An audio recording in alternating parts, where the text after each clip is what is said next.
Victor was consumed by vengeance, and he realized that the best way to hurt his wife, Talia, was to unleash his anger on their children. He gathered the kids and made his way to the forest. Just then, a raven appeared and did something truly astonishing. At just 10 years old, young Talia demonstrated remarkable audacity and stood out from her peers.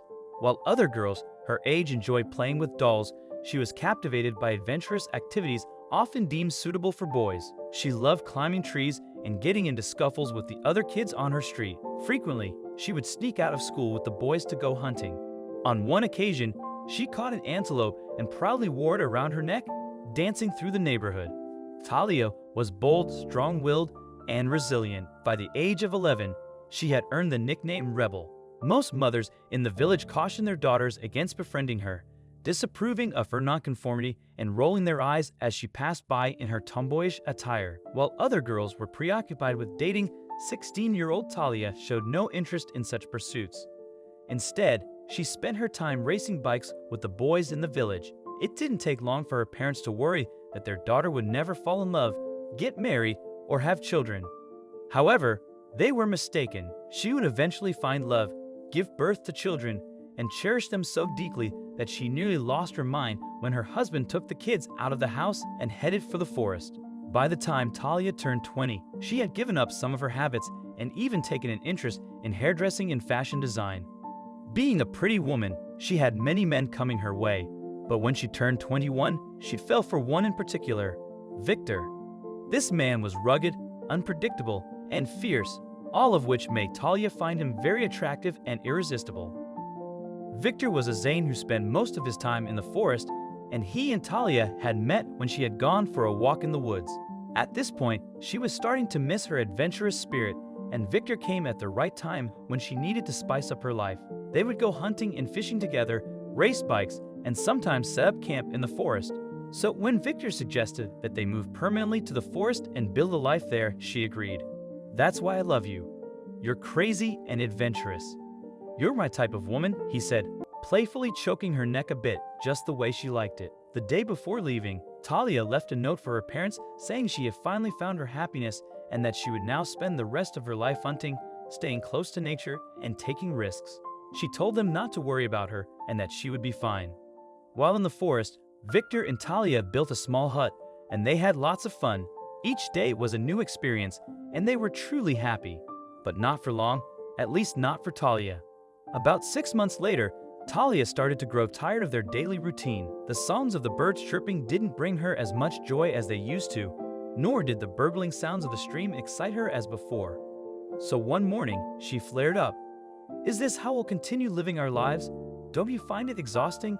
Besides, I don't even know what I am to you. What exactly are we doing?" Talia screamed. It was the first time she had ever raised her voice at him.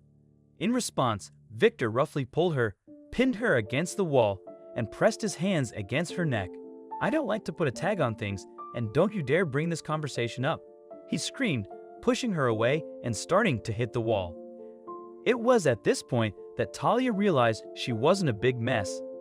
Yes, she liked this rugged and crazy nature, but now it dawned on her that it could take a toll on her. Despite this, one thing was clear: she loved this crazy guy. Even as she watched him hitting walls and breaking plates, all because of the questions she had asked him earlier, she knew she wouldn't leave him. Or so she thought. 2 years later, Talia finally had enough and snuck out of the hut in the dead of night. Before then, she had experienced firsthand his violent and aggressive nature on many occasions. The relationship had gradually drifted toward that of a slave and a master, and she knew it was time to leave, or rather, to run. Once outside, she started running as fast as her legs could carry her.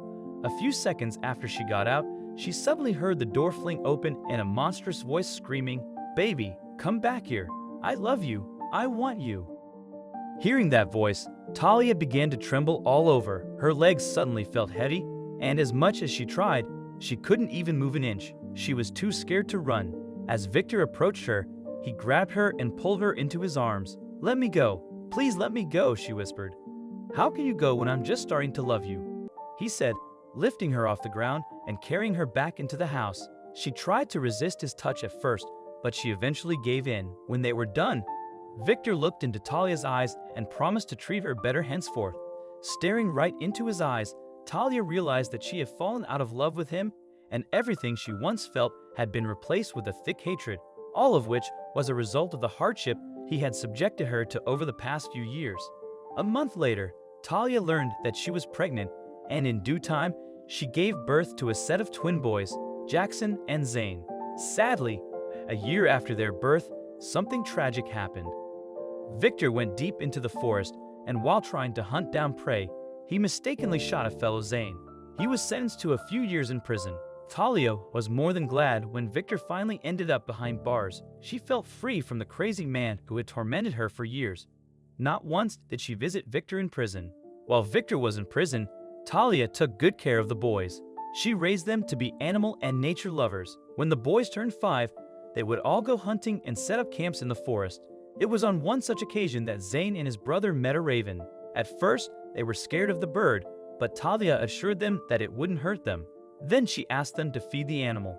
That day, the raven followed them home and stayed by the boys' beds the whole night, but he left very early the next morning. 2 days later, the raven returned, and Zane and his brother gave him enough food. Soon, this became the norm. The boys started spending quality time with their animal friend. Talia saw how much her sons liked the forest life, so as much as she wanted to return to her family in the village, she stayed for her boys. Besides, she was also starting to enjoy hunting and fishing. She wasn't in a hurry to leave because Victor still had 3 years before he would be let out of prison. Well, so she thought. But one morning, she got the shock of her life. It was 6 a.m. that morning when Talia suddenly heard some screaming. "Where is that crazy woman? Where is that crazy girl that stole my kids?" Rushing out of the hut, she couldn't believe her eyes when she saw Victor. He looked very emaciated and drunk. He had somehow managed to escape from prison. "You wanted me to die there, right? You were happy without me. Not even once did you bring the kids to see me?" He screamed as he dragged her back into the house.